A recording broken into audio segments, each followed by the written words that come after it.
parents worry about whether their teenagers are getting enough sleep. Research studies suggest that teenagers are suffering an epidemic of sleep deprivation globally, one that will have long-term health impacts. So how much sleep do adolescents really need, and how can parents help them achieve it? The first thing to understand is that teenagers are still growing and their brains are still developing, so they need more sleep than adults. They also have different sleep-wake rhythms and release melatonin, a natural hormone to prepare for sleep, later, which means evening sleepiness takes longer to occur and they have a tendency to go to bed later and to sleep later in the morning. Of course, they still have to rise early for school. Peers also influence teenagers more than they influence younger children.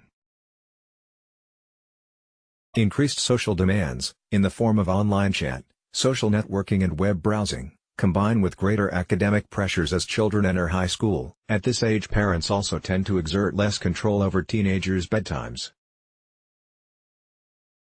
8 to 10 hours, regularly. So what are optimal sleep times to support adolescent health? Experts reviewed 864 papers examining relationships between children's sleep duration and health. They suggested that those between 13 and 18 years of age should sleep 8 to 10 hours per 24 hours on a regular basis to promote optimal health. Video games at night are a recipe for disrupted, short or low-quality sleep. Shutterstock. Unfortunately, worldwide studies show that in 53% of cases teenagers are getting less than 8 hours of sleep per night on school days. A recent report indicated that only 5% of adolescents in the United States meet recommendations for sleep, physical activity and screen time. Older adolescents were less likely than younger adolescents, 14 years or less, to achieve the recommendations. Sex hormones and the stress response. A lot of action takes place in teenage brains due to their developmental stage. During adolescence, there are major changes to thinking, emotions, behavior and interpersonal relationships. Changes to brain connections contribute to improvements in thinking abilities and changes in brain signaling. Shifts in balance between brain systems create a period where teens may take increased risks or engage in more reward-seeking. Teenagers react a lot to stress and their stress response systems are maturing. Sex hormones affect the neurotransmitters in their brains and increase their reactivity to stress.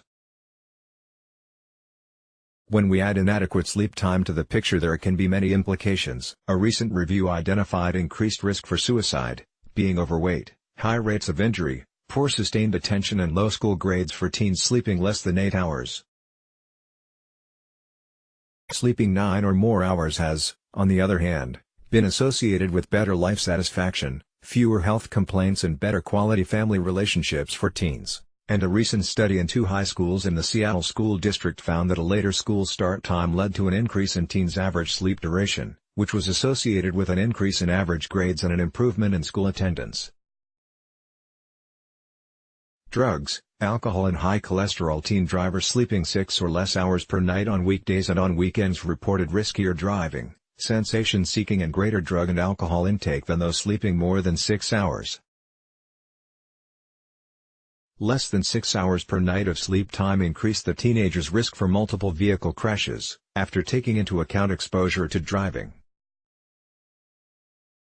Lack of sleep may be associated with greater intake of drugs and alcohol. Unsplash/Ant Rosetsky, CC. By there is also evidence that teens who sleep for more hours and a better quality sleep have a decreased risk for high blood pressure and cholesterol, insulin resistance and larger waist circumference than teens with shorter sleep times and lower sleep quality.